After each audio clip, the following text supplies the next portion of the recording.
As we head into the winter months, it's understandable if you're worried about your mental health. Some people get a type of depression in the winter called Seasonal Affective Disorder, or SAD. Not everyone gets SAD, but I'll explain what it is and offer some tips to help you cope over the coming months.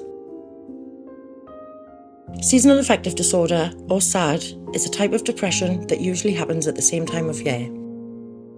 It's thought that changes during autumn and winter, such as fewer hours of daylight, can negatively impact your mood. The darker days can disrupt your body's internal clock and affect the parts of your brain that make mood-regulating hormones, such as serotonin and melatonin. Seasonal affective disorder is sometimes called seasonal depression, winter blues, or winter depression. People with SAD often experience feelings of sadness or hopelessness. This is often accompanied by a loss of interest in activities they once found enjoyable, leading to a withdrawal from social engagements. One of the most common symptoms is a persistent sense of fatigue, not just a normal tiredness, but an overwhelming sense of exhaustion that affects both physical and mental activities. This fatigue often coincides with changes in sleeping patterns, which can manifest as an inability to sleep or the desire to sleep far more than usual.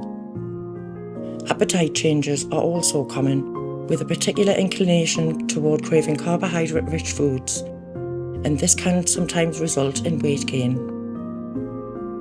People with SAD may find it harder to concentrate, with their attention span and decision-making capabilities suffering.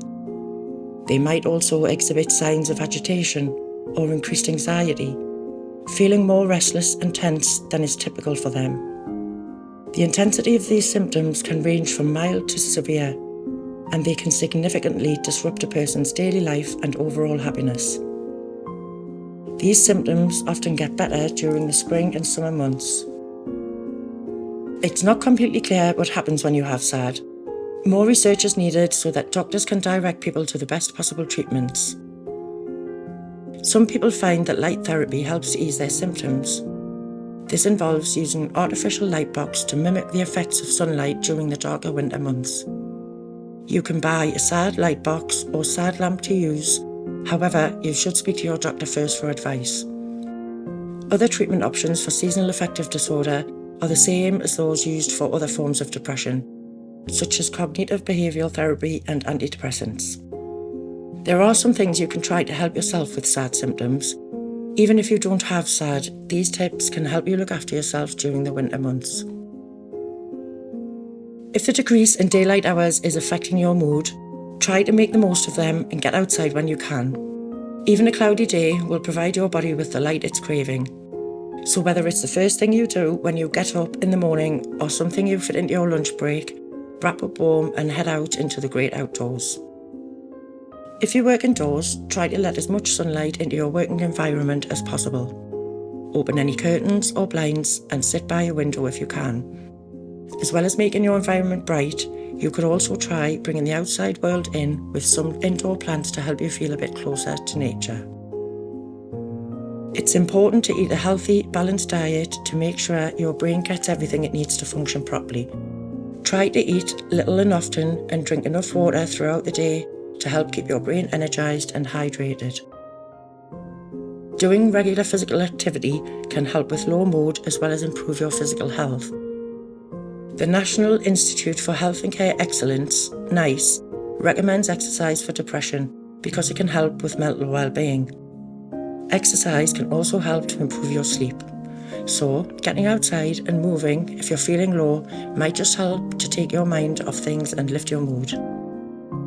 It doesn't have to be too intensive. Go for a walk, a gentle jog or cycle if you feel up to it. It can sometimes help to keep a diary, either on paper or using an app on your phone. By making notes of your SAD symptoms, you can pick up on any patterns. This could help you to understand what makes you feel better and what makes you feel worse. If you recognise patterns of feeling low, it can help to plan ahead for those difficult days.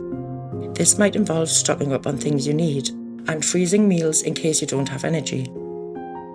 You might also think about rearranging meetings or events for another time or planning some relaxing activities. Think about what might work well for you. If you think you might have seasonal affective disorder, contact your GP. Getting professional help when you need it is really important. Your GP will be able to look at your own personal situation and suggest treatment options that are right for you.